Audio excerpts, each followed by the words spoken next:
Welcome to the Bx Podcast. I'm your host, Ryan Fowler, and we have another exceptional guest to share their insights and area of expertise with you on the show. Now, just before we jump into the episode, make sure you tap that follow or subscribe button on your favorite podcast app to get more Bx Podcast episodes right there in your pocket. Now, if you would like to find out more about Bx and attend a meeting either in person or online, head over to bxnetworking.com/locations. That's bxnetworking.com/locations.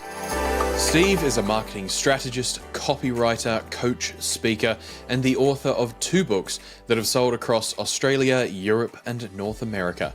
He's a former high school faculty head, deputy principal, teacher, and a freelance journalist. Now, Steve has spent more than 15 years in the digital marketing space, writing, winning promotion across 63 different niches, including more than 18 months with an ASX-listed top 200 company. He has spoken on stages around the country and for the last decade, and on podcasts that have reached international audiences, including this one. Now, Steve has a knack of simplifying the complex, so you walk away inspired and ready for action. Away from work, you'll catch Steve body surfing, fishing, or walking the beach. So nothing inland at all by the sounds of it. If not, he's spending time with his wife and 4 adult children or writing poetry. So Steve, welcome to the Bx Podcast. Thank you, Ryan. Pleasure to be here. Looking forward to our chat. You've had a few different career shifts, but you've been in education. Why that transition from education to marketing? What made that shift for you? Unhappiness. Interesting. Answer in one word. I mean, I'll go back a step. I did what a lot of people did I'm Gen X. So we grew up in a world where there was a certain model for success. You work hard at school, you get good grades, you go to university, and you get a good career. Now, I followed that model. The only problem was it was a model that didn't make me happy. And I spent 20 years in schools teaching teenage kids. I was very good at it. I don't mind saying that. I connected well with kids. I climbed the ladder into a head of department role. Then I was at a deputy principal level. And at that, I just finally admitted one day that I was miserable. And I think for years I had pretended that no, things were okay. That it's going okay. I've got the next holidays to get to. But the key thing was for me was I think it was having the courage to admit that this ain't working for me. Now on the outside things were good. I mean, I had 4 beautiful kids, waterfront home on the Sunshine Coast. It was a life, and a secure career, and a career that had definite advancements. If I hadn't changed, I'd be a principal now. And that comes with a whole lot of prestige and all that sort of thing. But the thing is, I got to a stage where I thought, well, heck, I've been in a school since I was 5 years old. I'm 40 or whatever age I was. Is this all there is to life? And it started making me question, and I think I questioned over a number of years, but like I said, I kept pushing that aside. No, everything's okay. No, everything's okay. No, everything's okay. And all the while, there's kind of this wall or this conflict within me of, dude, just admit it. You really are unhappy with what you're doing. And it was, I guess it took some courage. It was a risk. 4 kids and a mortgage, right? That comes with certain responsibilities. And the other part of that puzzle was, as well as teaching, I was a freelance journalist on the side, and I became one of Australia's leading boxing writers. I write for the Fist magazine and World of Boxing, and I've interviewed all the Australia's top boxers. Costa Tszyu, Jeff Fennick, Paul Briggs, all of those, Daniel Gill, Danny Green, like all of the big names that people would know from back in that time. And if I'd had my choice, I would have left teaching and gone into journalism, but it would have cost me about 30 grand back in the day.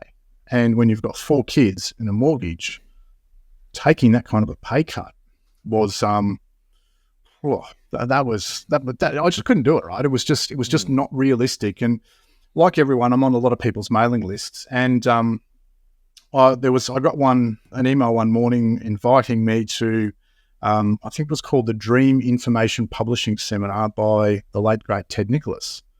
And my wife said, "What are you doing in the office on a Sunday?" And I went, everyone knows that voice, right? The voice. Yeah. And I went, "Oh, I don't know. I might want to go. I want to go to this thing." I said, "Oh, don't worry about it. It's in Sydney. You can't afford it." And she said, "Well, you've never said that before.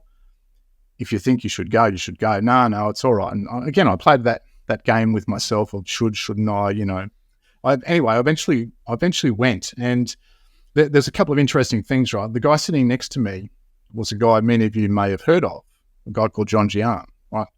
Now, he's a knowledge source, and he does a lot of property now, one of Australia's best marketers. Had no idea who he was. Further along, there was a guy called Mel Emery, and he was one of Australia's top marketers for a number of years. And I was in this room of all these luminaries. There was a guy sitting up the front, and I was there in pain, right, emotionally and career-wise and so forth. And I was, to be a deputy principal, it's a tough job, right?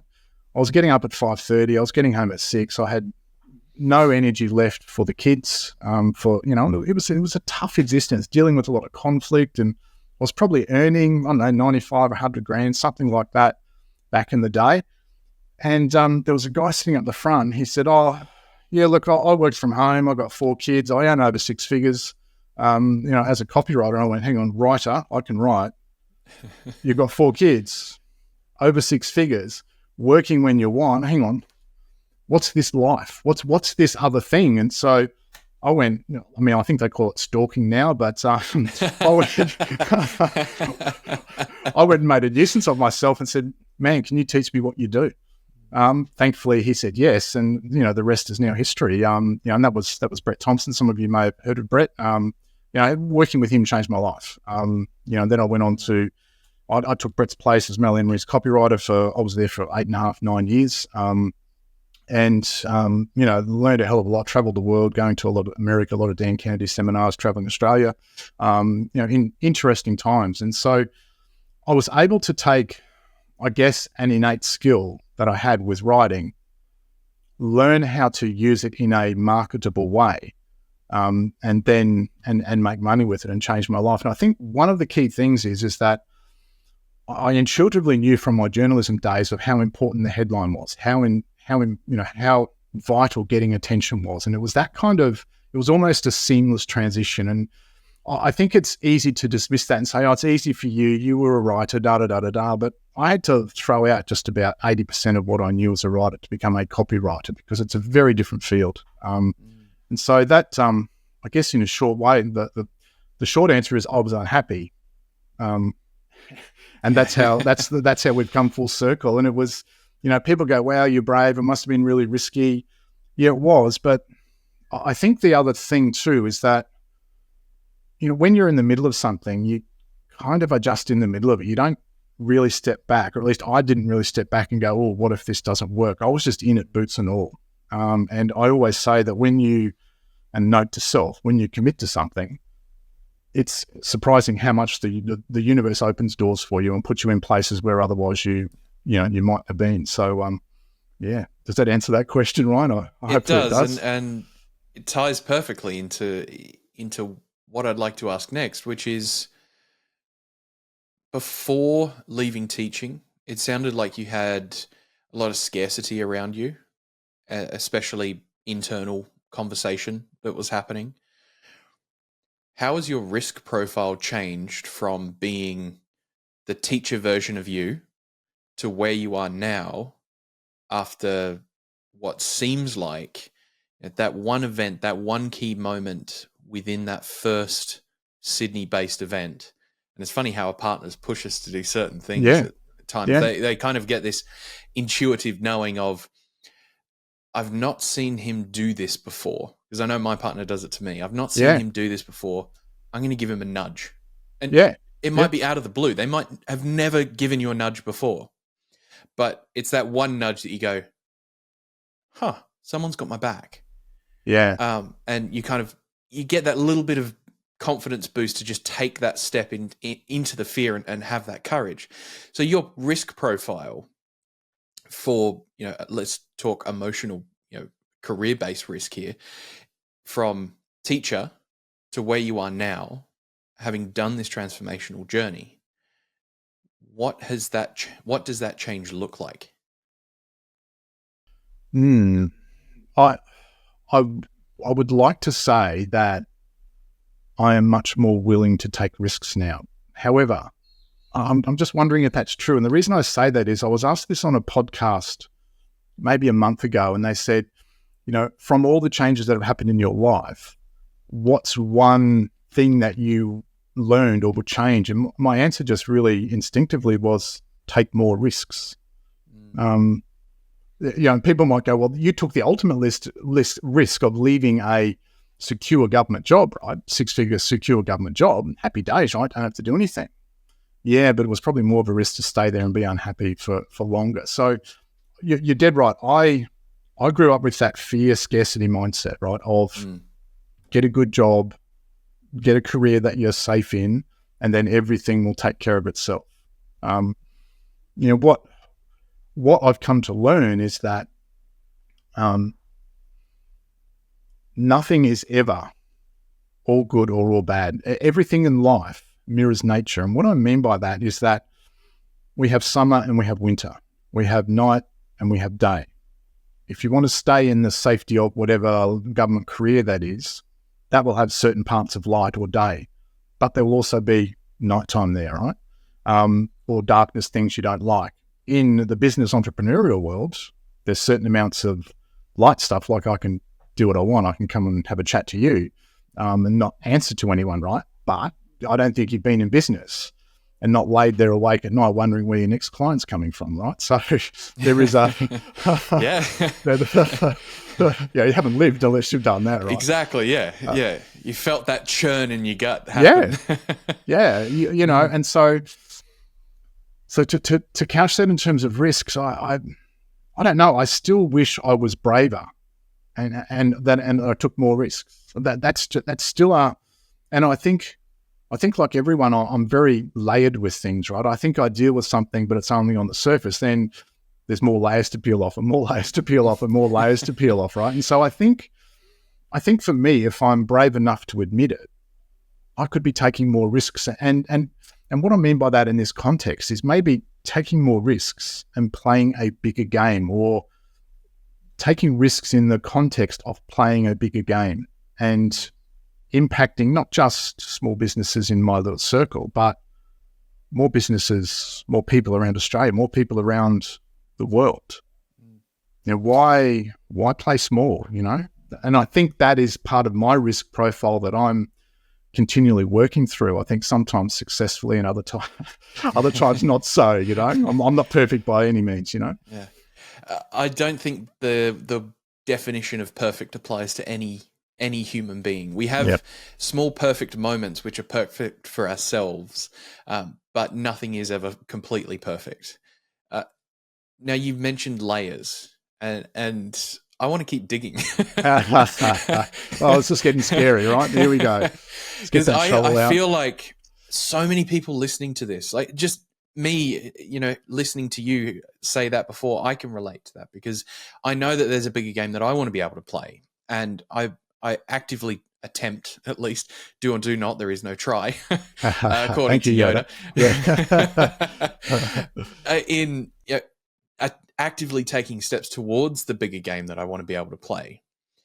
But what does this big game look like for you?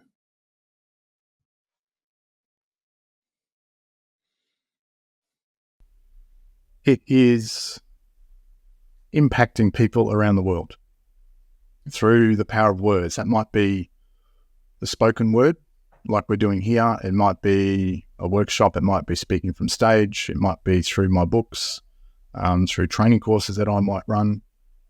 And that really, it's a really interesting question, right? I wish you hadn't have asked that, right? Because it's obviously activating something in me and helping me to look within, right? And I think that's one of the hardest things to do with any human being. It's so easy to get busy and caught up and attached to our deadlines and all of that stuff that makes life what it is, the messiness of life, and not take time to actually really look within.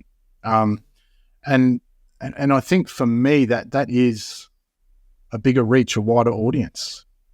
but importantly, finding ways to do that. And, one of the things I always say in any change, alchemy is in the action, right? We all want to be alchemists in our life. Unfortunately, that doesn't come from sitting under a tree and meditating and projecting that it's going to happen. Now, I'm not saying that's wrong, but in my experience, the alchemy is in the action. And so for me, it's digging down to be brave enough to take those actions that may be uncomfortable to open those doors to reach that broader audience. You've mentioned this a few times, which is when you fully commit to something, and this is why I ask about the big game. When you fully commit to something and you know that you're taking this forward, then the universe opens these doors. And when I say universe, this could be whatever God you believe in. This can be, the prayer mat that you've got at home. This can be your own belief. If you're, traditionally atheist, not spiritual, doesn't matter. It's just that continual momentum of forward movement. And when you start to, as you said before, when you commit to something, these doors start to open. Where have the themes been? Like from where you are right now to this bigger game that you want to play in building this audience and impacting people with the spoken word or with words, where have the doors opened after, this first journey of getting into that conference, meeting the right people, going into that new career path of copywriting? Where have you then seen the doors open, and how has the energy that you've put into it started to come into play? From my experience, and this is probably where that bravery thing comes in, right? No one knows what the answer is. You could open a door and it could be a brick wall. You open the next door and it's a beautiful path, right? We don't know until we start opening doors. And I think one of the problems is, and I'll just speak, I'll empower myself and empower others. I'll just speak for me. But one of the challenges for me has been, oh, Jesus, 3 doors. To which one do I? And that's probably that adversity to risk. Whereas other people would just go, oh, I'm going this one. Oh, hit the brick wall. That doesn't matter. Whereas I'm a little bit more thoughtful, right? Yeah. And I will go now if I'm, and so that kind of thing of, I guess of not committing, of not showing up. What I would say is that when I have been tired or distracted or under deadline pressure or busy or whatever it might be, and I haven't shown up in whatever that means, going to the event, sending the email, making the phone call, whatever it might be, when that energy of, oh man, you're so tired, or you're so whatever excuse we put in there, when that actually wins, that closes doors, right? Whereas when I take the time to show up, I think that's one of the keys is that forward momentum and moving. Actually, I'll just give you a practical example of that from a business point of view. And I've got a client who sells big farm sheds to farmers all over South Australia, right? And so we do a combination of online and offline stuff for their marketing. And the rural sector at the moment is really down in terms of spending. No one's buying tractors or sheds or anything anymore. We just did in March, just gone, $1 million in sales in a month, which was a sensational effort given how flat the marketing was. But it cost that client somewhere between 40 and 50 grand to do a campaign, because they send direct mail and all the bits and pieces that go into it. And when things are tough, when things are flat and stretched, and there's fear around and people aren't spending, it would have been very easy to go, no, we'll keep that 40 or 50 grand in our pocket and not do anything, right? Now, I didn't know for certain if we didn't do the campaign, or rather if we did the campaign, I didn't know for certain whether it was going to get $1 million in the bank or not in sales. What I was certain of, if we didn't do the campaign, you didn't spend the 40 or 50 grand, you weren't getting a cent in the bank, right? And so that That's, to me, that's one of the consistency, or one of the keys to change and success in life, is that consistency in showing up. Sometimes it's damn hard. Man, I'm tired of work. However many hours this week. I'll say again, I've just noticed when I've shown up, not knowing what's going to happen, good things have happened. When I haven't shown up, nothing's happened, right? And I think we can all relate to that feeling. Like, we know the feeling of momentum from the first time we get it. Whether it's playing sport or reading or learning an instrument from grade 5 and up. I knew that I wasn't going to be great at guitar after I started playing it because it wasn't me. But the things that I did put my energy into, and the things that I enjoyed, and the momentum that got built in there, they're the things that grew.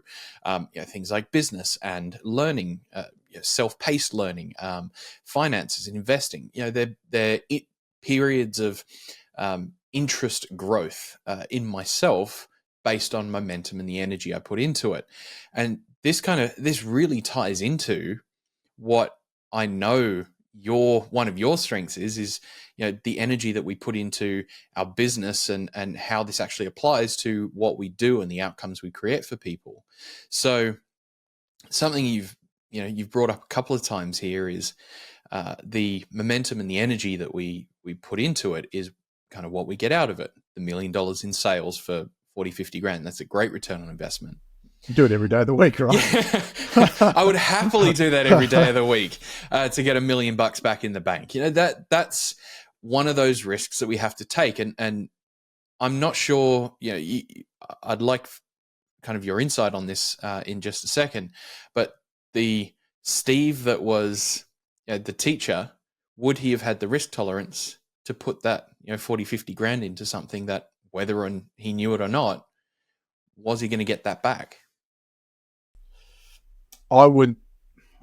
My initial answer is no, but I tell you what, I've put in over the last 15 years, arguably hundreds of thousands of dollars into my own education.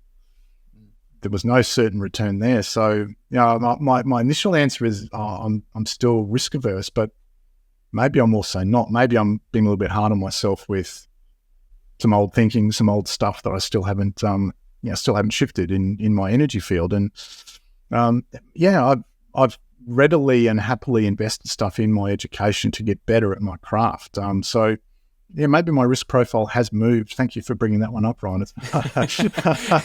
This is a therapeutic chat, right? Yes.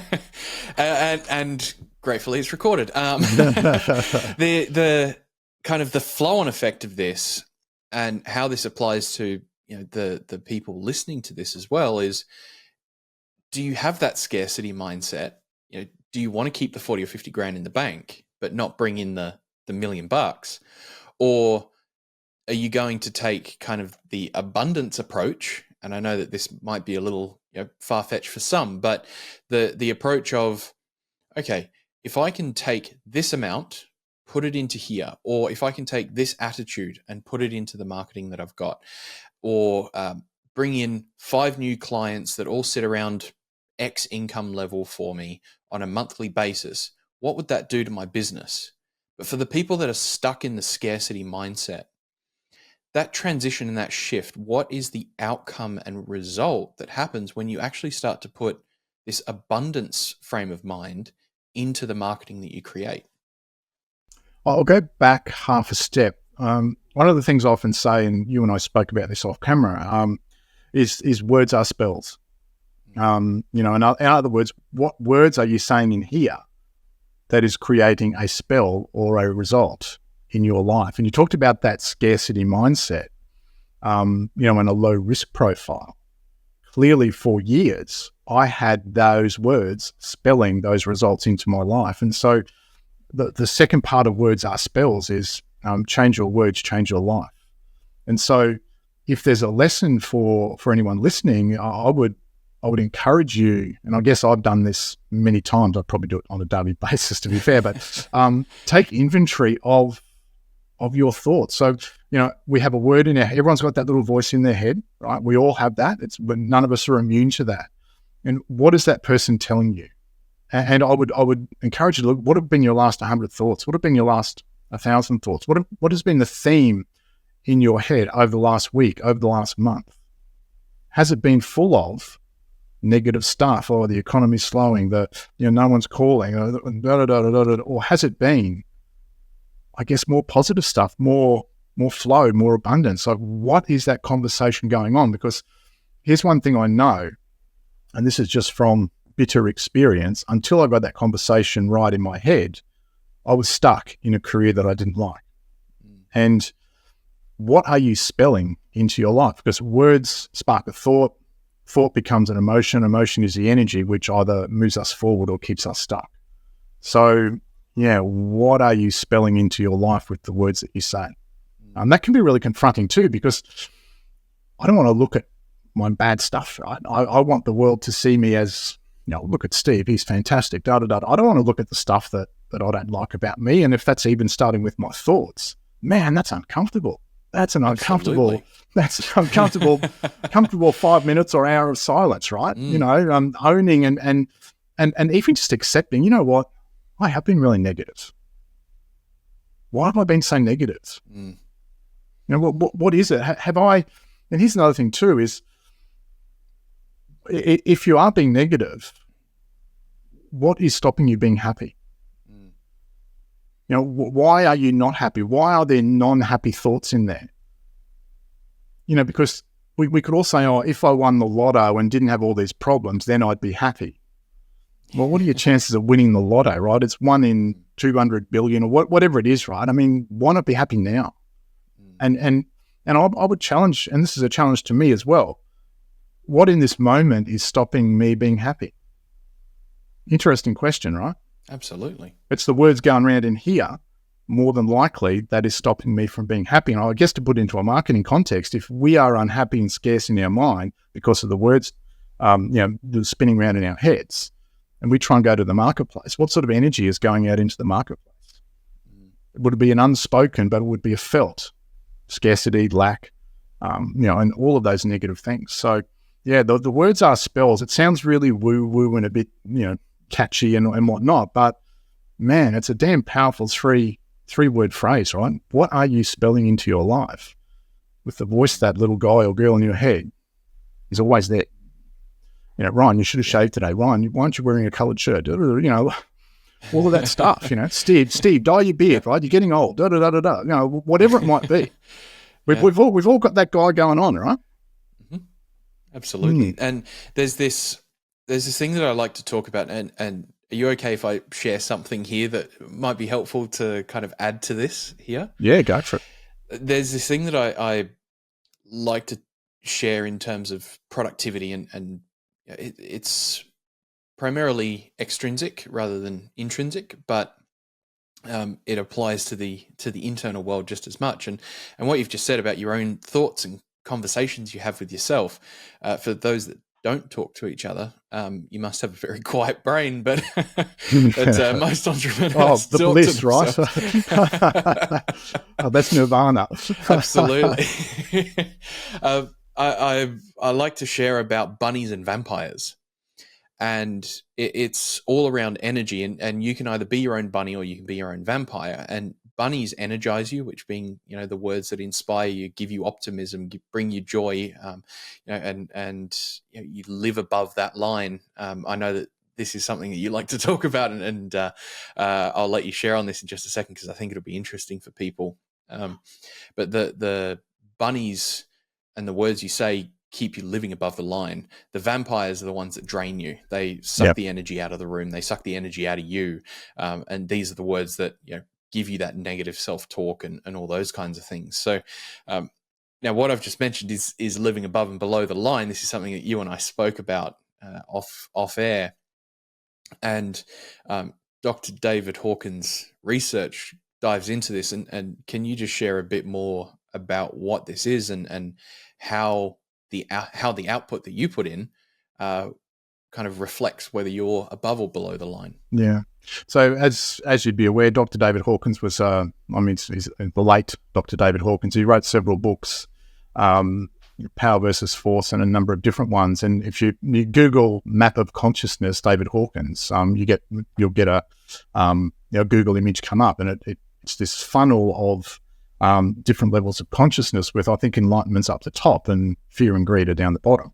And what he did, he measured the frequency of all of those emotional states or all of those states of consciousness. And obviously, where you vibrate the most is affecting the output of your life. And there's a point midway in that scale of consciousness where I guess the color goes from a red or an orange up into a green and a blue and a purple. And again, I'd encourage everyone just to spend 5 minutes and Google Dr. David Hawkins' scale of consciousness if you're not familiar with it.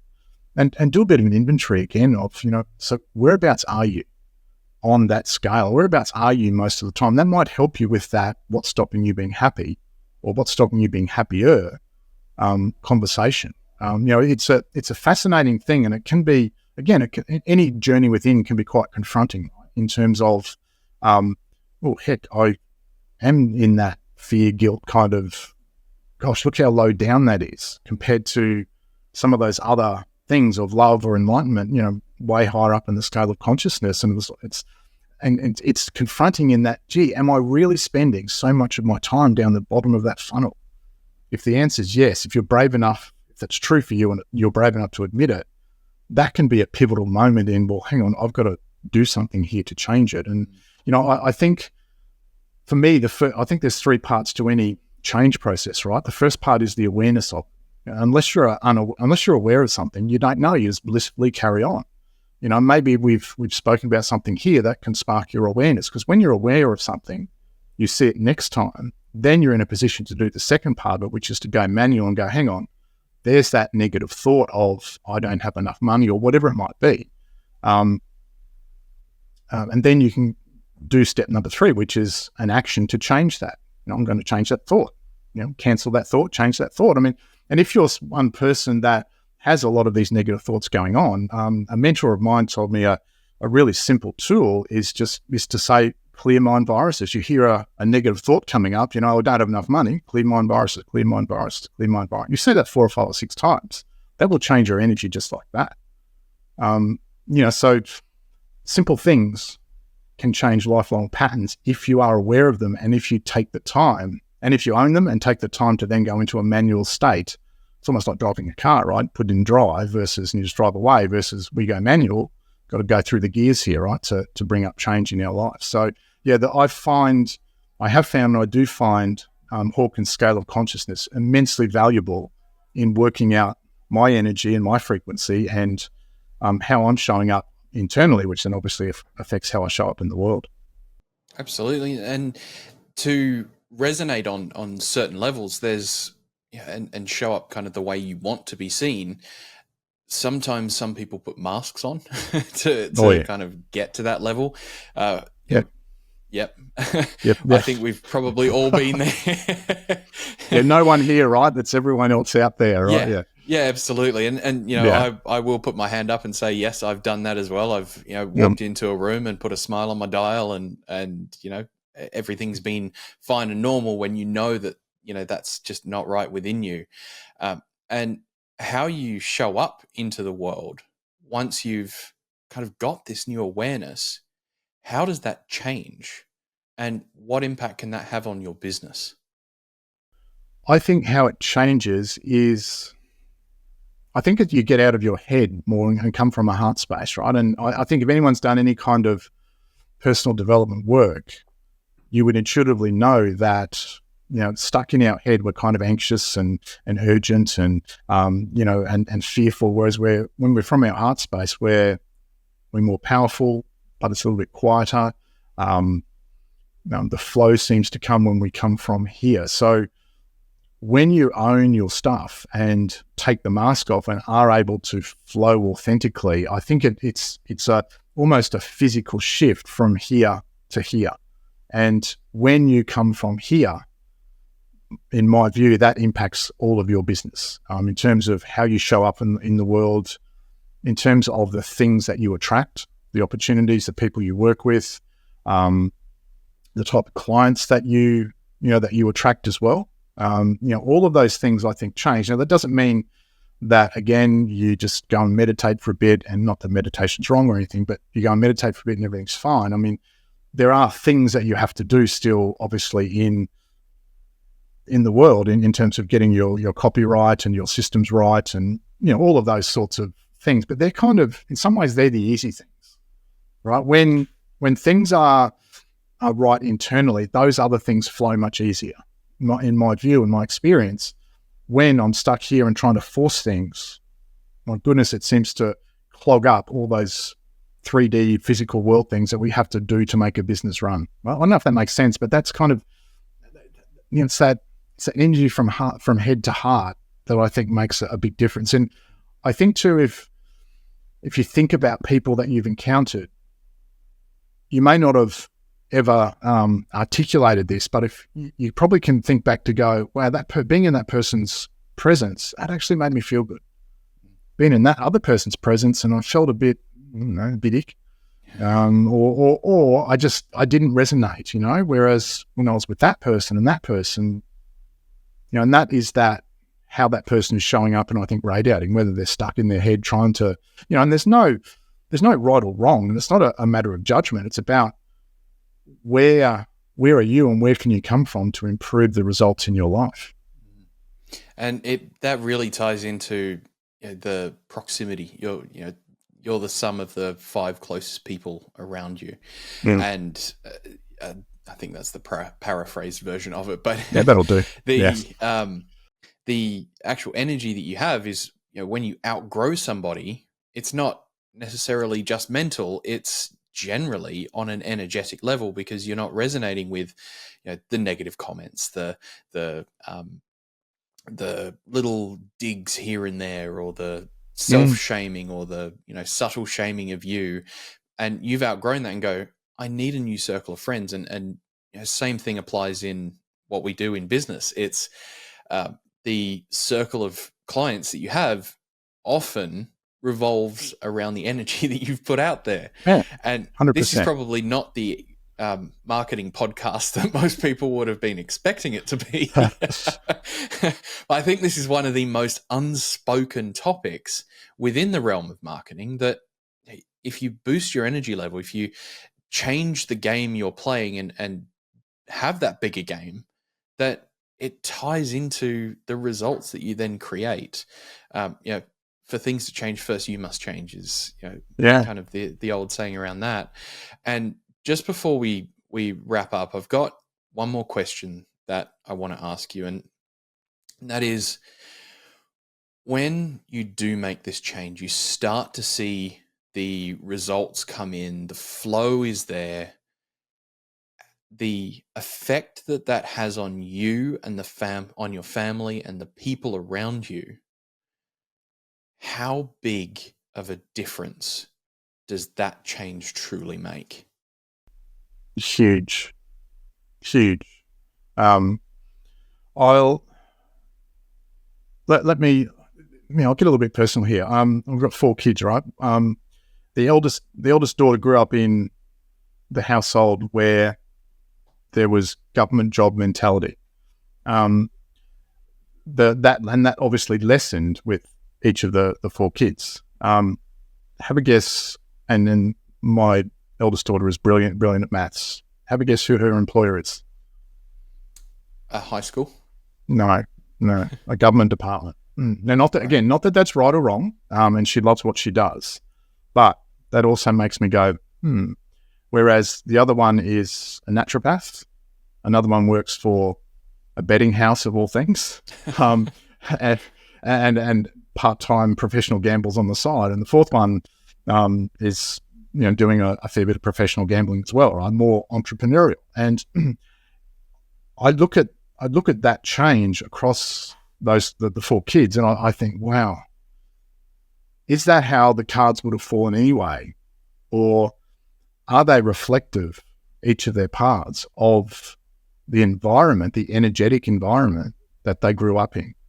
I suspect that what you're saying is actually coming out in their lives. And again, not that one's right or wrong, good or bad, but just from an observational point of view to answer that question, I think it's massive, because people feel before they think. And if you are, let's just call it, vibrating at a different level, everyone knows that. Everyone picks up on that. Life is a lot more fun as opposed to the stress and the reactiveness and, oh God, another bill. And, what are you asking me that question for, versus let's go and have some fun. And that's an interesting question too. When was the last time, if you've got kids, when you said to kids, let's just go out and have some fun? Yeah. Oh man, when you're busy, right? When you're busy and you've got bills and clients and that often doesn't come up, right? And so, it's an interesting question. I ask myself that. We actually are going out tonight, by the way. It's, even though they're all adults, but when was the last time you said to kids, let's just go and have some fun? Interesting question, right? Playfulness is highly, highly, highly undervalued in adult life. And being in my 20s, I'm still in that transitional point of growing up, doing what I do, and all that sort of stuff. But the kind of guiding principle, I guess, is where's the most joy, and things like having this conversation between you and I right now. None of the rest of the world matters.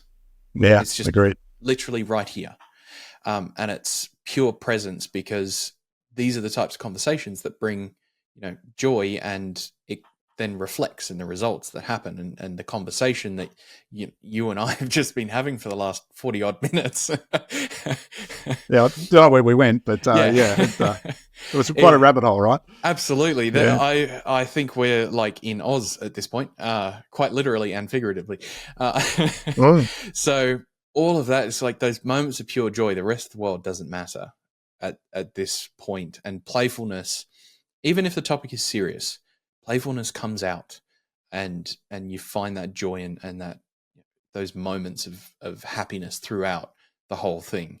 So, Stephen, we're going to wrap this up here. I've thoroughly enjoyed this conversation.